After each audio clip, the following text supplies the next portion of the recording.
build. And you need to understand that their significant life events and the way they start to develop their sexual interest in children from quite an early age embeds itself in their sense of self and the way they see the world and the way they see children as sexual beings.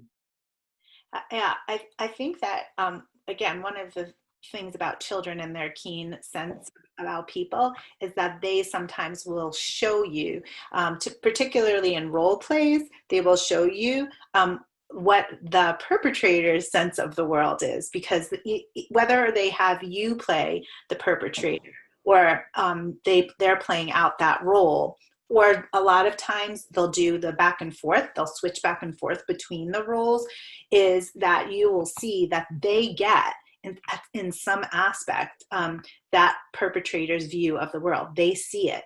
So they'll play that out. And I think that one of the things that happens for us when a child is playing that out is, I don't know another way to explain it, but like my creep radar goes way up. And so all of a sudden I can feel a response that is not coming from me as a clinician, is just coming from me as a person, is that I have a response to that child showing me that, if that makes sense. Yeah,